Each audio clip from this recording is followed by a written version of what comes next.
the day in kindergarten where you dressed up as the Pilgrims and the Indians, and your family came and you all sat down and had a little Thanksgiving dinner.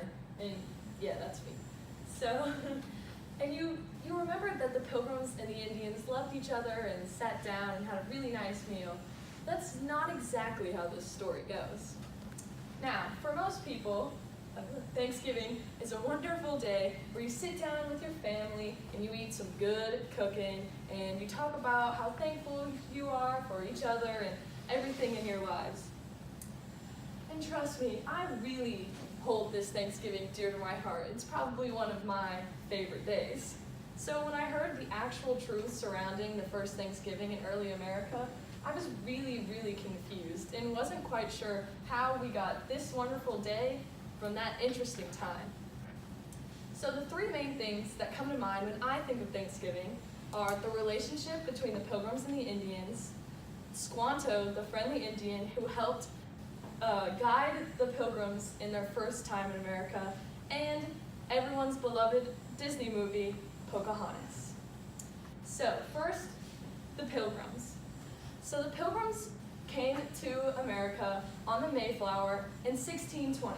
And when they arrived, they saw the Indians. Now, what you might not know is that the Pilgrims, as we all know, were Puritans escaping religious persecution from England.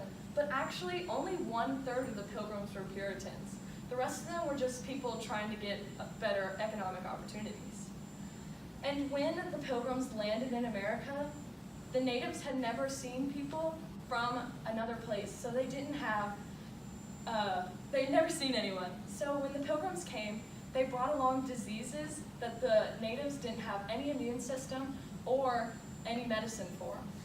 So according to James W. Lowen, author of the book Lies My Teacher Told Me, from the chapter The Truth About the First Thanksgiving, he says that about 90 to 96% of all natives were wiped out by disease in the first year the Pilgrims were there.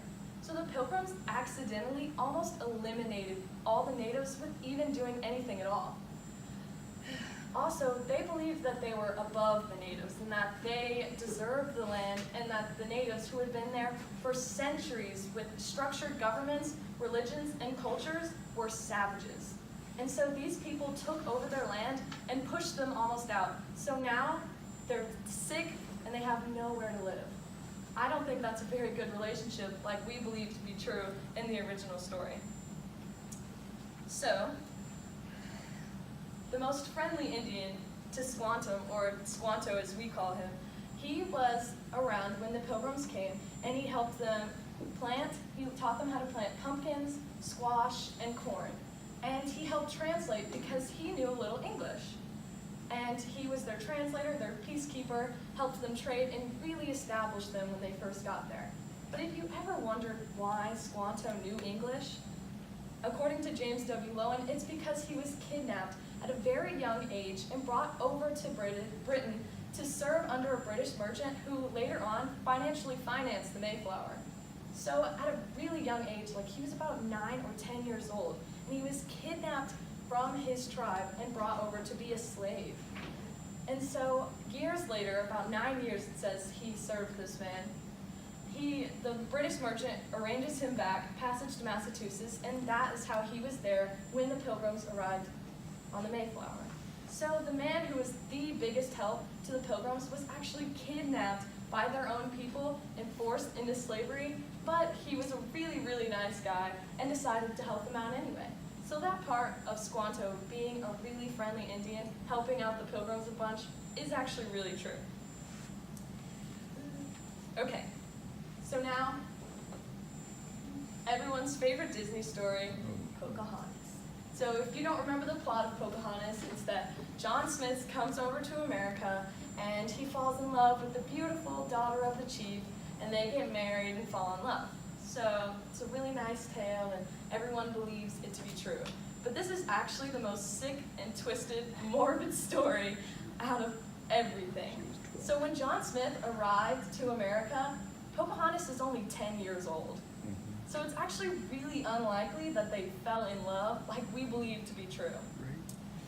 And according to Camilla Townsend, author of Pocahontas and the Padawan Dilemma, She visited the Jamestown colony regularly, but not to visit John Smith. It's because she was the daughter of the chief, so she went over there for trade deals because they often traded fur and plants and things like that. But one day, as she was visiting, she was actually kidnapped by Samuel Argall, who was a man who lived at Jamestown, and she was captured and held for over a year. So in this year, while in captivity, Pocahontas converted to Christianity, learned English, and married John Rolfe. Not even John Smith. John Smith actually accidentally blew himself up with gunpowder. So he definitely couldn't have married Pocahontas. So John Rolfe and Pocahontas are married, and he takes her over to London to parade her around as propaganda to the British people that the natives and Englishmen, settlers, were getting along really, really nicely. So she was going to places, she had her photograph taken in English clothes, and she, while in America, she actually died in 1617 of disease. She never even made it back to go see her people. But how did we end up with this twisted story? Because John Rolfe, a compulsive liar, claimed in a book that Pocahontas and 30 other women attacked him, loved him, so he's basically a compulsive liar who made up the whole thing to ride on his claim to fame. So, it turns out this story is not as happy as we think it is. But in reality, these people did sit down and have a meal together. The first Thanksgiving is actually true. No one really understands why or what brought these two unlikely groups of people together for this meal, but it did happen. So next time Thanksgiving's coming up and you're sitting down with your whole family thinking about Thanksgiving, remember what happened on this day. That the Englishmen accidentally killed lots of natives, that Squanto the Friendly Indian was actually kidnapped, and that Pocahontas never fell in love with John Smith and had a really sick life. So next time you go around the table and your parents ask, what are you most thankful for? Maybe you can say one of these people.